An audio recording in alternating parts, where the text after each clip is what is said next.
नमस्कार दोस्तों, देवकुल एकेडमी पे मैं देव आपका हार्दिक स्वागत करता हूँ। आशा करता हूँ आप सभी स्वस्थ और जबरदस्त होंगे। शुरुआत करते हैं हम आपकी फूल पत्ती वाली क्लास का, जो हम रिवीजन करते हैं डेली। सुबह 10 बजे क्लास मिलेगी।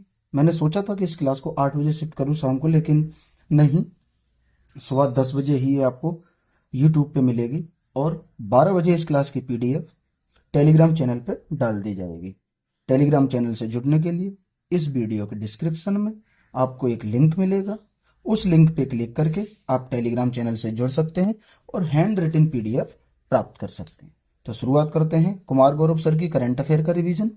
पूरी क्लास देखने के लिए मैं फिर से आपसे कहूंगा कि अगर आपको पूरी क्लास देखनी है तो आप कुमार गौरव सर के साथ सुबह 6 बजे जुड़ सकते हैं, और कम समय में अगर बेहतर तरीके से रिवीजन करना है तो आप मेरे माध्यम से कर सकते हैं।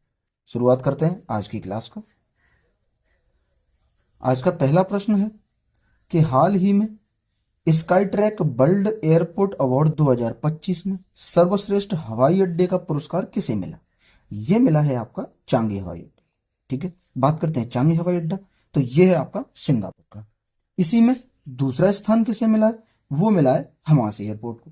ठीक है, प्रथम स्थान इसको मिला है चांगी हवाई अड्डे को, दूसरा स्थान मिला है हमास एयरपोर्ट को। भारत और साउथ एशिया का इसमें इंदिरा गांधी एयरपोर्ट शामिल है।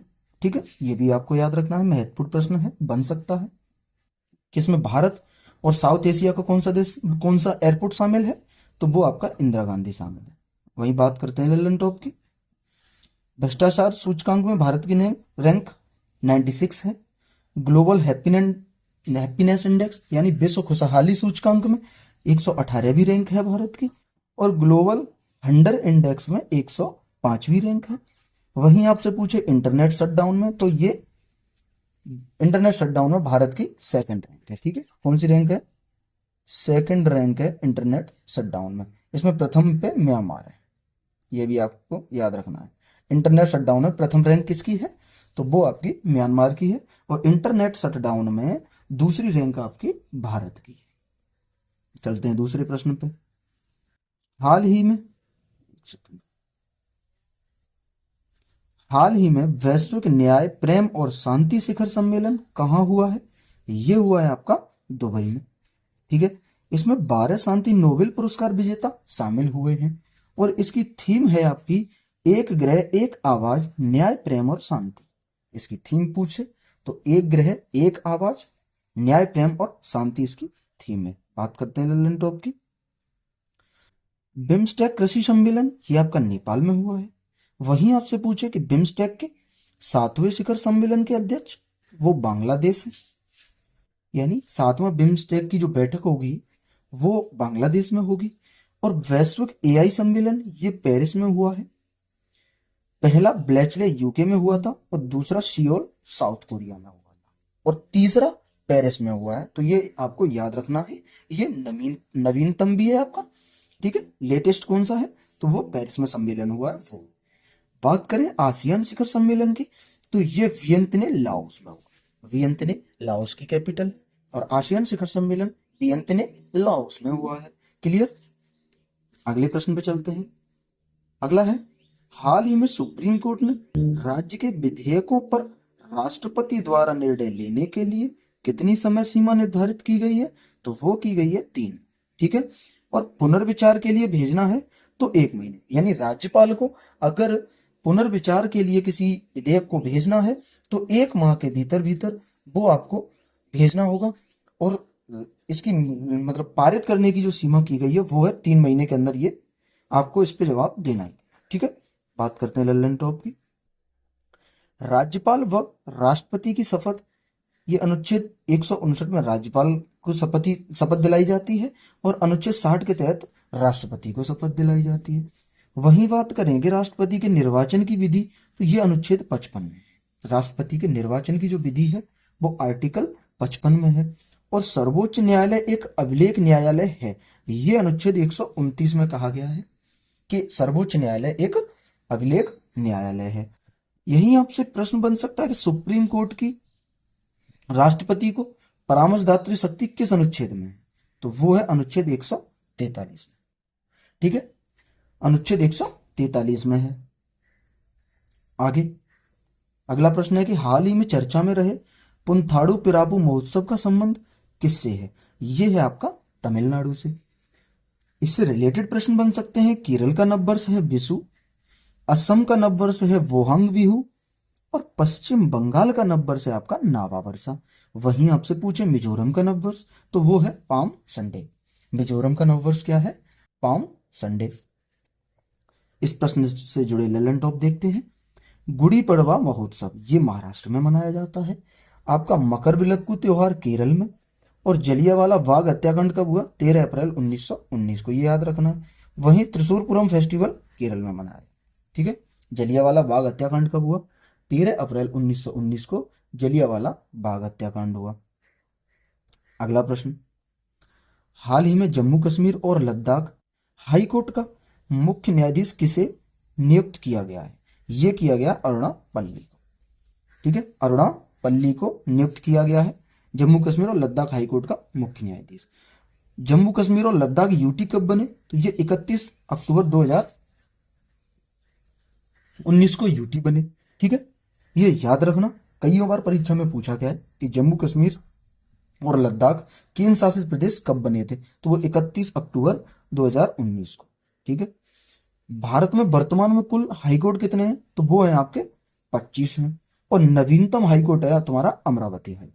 ठीक है, टोटल पूछे हाईकोर्ट तो 25 है, पूछे नवीनतम हाईकोर्ट कौन सा है, तो अमरावती हाईकोर्ट है।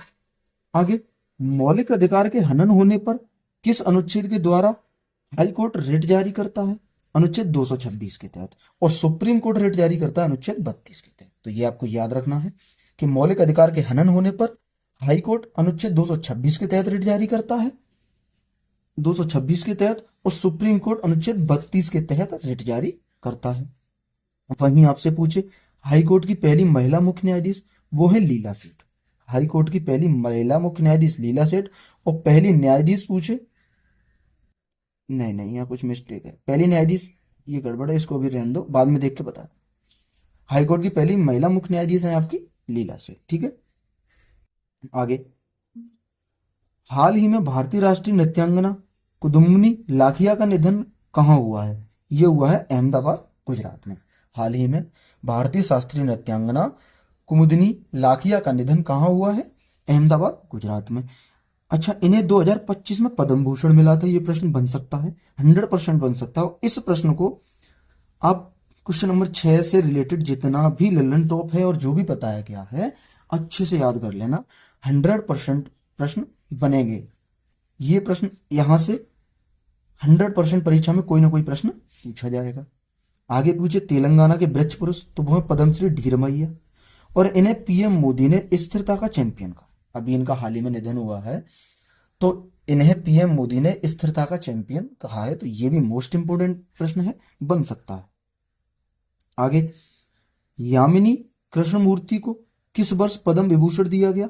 2016 में इन्हें पद्म विभूषण मिला। वहीं पूछे कि मनमोहन सिंह को किस वर्ष पद्म विभूषण मिला?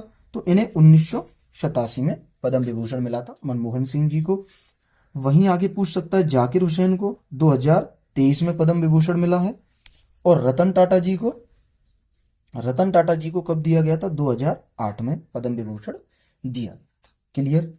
आगे प्रश्न number 7, Indian football super league 2024-25 का खिताब किसने जीता है? ये जीता है मोहन बागान ने। ठीक है, इंडियन फुटबॉल लीग 2024-25 का खिताब किसने जीता है? मोहन बागान ने। इसका होस्ट है कोलकाता, इसमें उपविजेता है बेंगलुरु, यानी मोहन बागान जीता है और बेंगलुरु इसमें हारा है, और इसका आयोजन कोलकाता में हुआ है। वहीं गोल्डन बूट अवार्ड पूछे तो अलादीन को मिला। ठीक है, ये चारों याद रखने हैं, होस्ट कोलकाता, उपविजेता Bengaluru, golden boot award Aladdin को मिला है, और इसे जीता किसने है? मोहन बागान ने।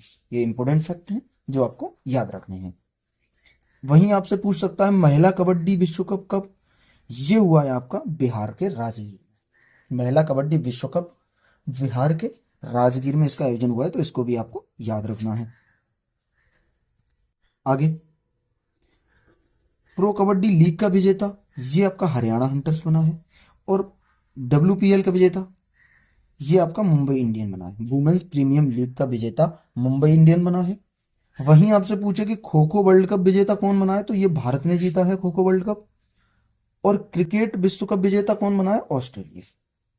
जस्ट सेकंड, क्रिकेट विश्व कप विजेता कौन बना है, ऑस्ट्रेलिया। यानी वनडे विश्व कप क्रिकेट जो था अपना, वो किसने जीता है, ऑस्ट्रेलिया ने जीता है। आगे, हाल ही में क्रिकेट में सेवाओं के लिए किसे ब्रिटिश नाइटहुड की उपाधि के लिए चुना गया है। ये चुना गया है जेम्स एंडरसन को। ये इंग्लैंड के फेमस गेंदबाज थे जिन्हें नाइटहुड की उपाधि के लिए चुना गया है। ये 700 विकेट लेने वाले, यानी 700 प्लस विकेट लेने वाले विश्व के पहले तेज गेंदबाज बने हैं जेम्स एंडरसन। वहीं आपसे पूछे कि सर्वाधिक छक्के किसने लगाए हैं, तो वो रोहित शर्मा ने सर्वाधिक छक्के लगाए। ठीक है, बात करते हैं लल्लन टॉप की।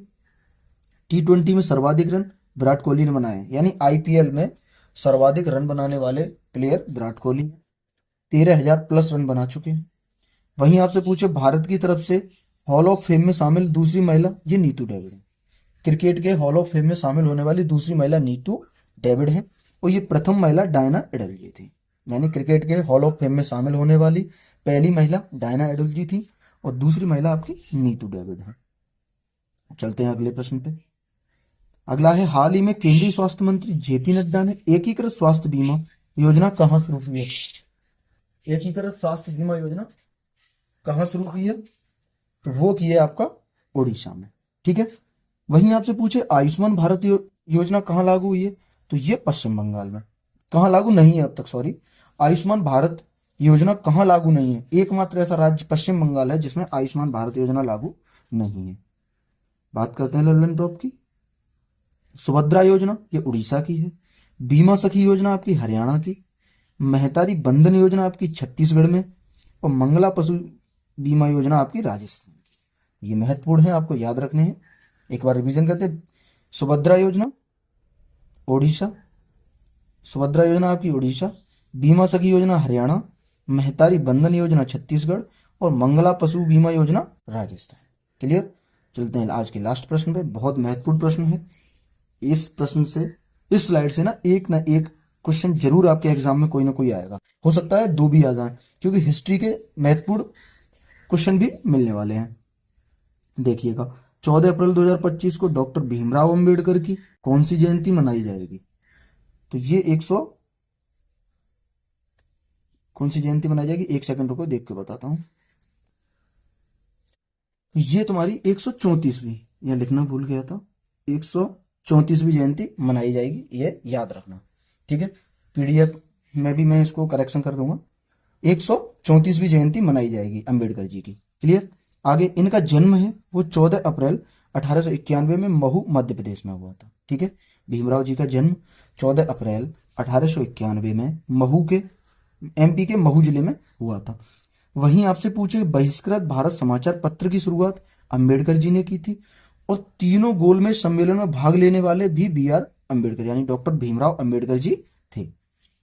इन्होंने इंडिपेंडेंट लेबर पार्टी की स्थापना की थी 1936 में। इंडिपेंडेंट लेबर पार्टी की स्थापना 1936 में की थी। अब बात करते हैं इनकी प्रमुख पत्रिकाओं की। तो एनिहिलेशन ऑफ कास्ट, ये भी अंबेडकर जी की ही पत्रिका है। बुद्ध एंड हिंज धर्म, अंबेडकर जी ने स्थापना की। मूक नायक पत्रिका 1920 में, ये भी अंबेडकर जी की है। और बहिष्कर हितकारिणी सभा की स्थापना भी अंबेडकर ने की थी। ठीक है, ये थी हमारी आज की क्लास। क्लास कैसी लगी एक प्यारा सा कमेंट करके जरूर बताएं, और कोई भी आपका सजेशन है तो वो आप कमेंट में बता सकते हैं। एक चीज और आपसे कहनी थी, मैं एक चीज सोच रहा था कि इस क्लास के लास्ट में स्टैटिक का कोई ना कोई एक टॉपिक करा दिया जाए। ये कैसा रहेगा, कराया जाए या नहीं कराया जाए, ये आप बता दें कमेंट में। और अगर सिर्फ करंट की ही क्लास चलने दी जाए तो आप वो भी बता सकते हैं। कोई भी आपको कमी लगती है वीडियो देखने के बाद, अगर आपका कुछ सजेशन है आपको देना है, तो वो आप मुझे दे सकते हैं, कमेंट करके बता सकते हैं। मैं कोशिश करूंगा कि आगे से और बेहतर से बेहतर कर सकूं। मिलेंगे अगली वीडियो में। अगर क्लास पसंद आई हो तो वीडियो को लाइक करें, चैनल को सब्सक्राइब करें, और ज़्यादा से ज़्यादा लोगों तक शेयर करें। ताकि मुझे मोटिवेशन मिल सके कंटिन्यू इस क्लास को रखने के लिए। मिलेंगे अगली वीडियो में, तब तक के लिए धन्यवाद। खुश रहिए, मस्त रहिए और अपने लक्ष्य की ओर अग्रसर होते रहिए।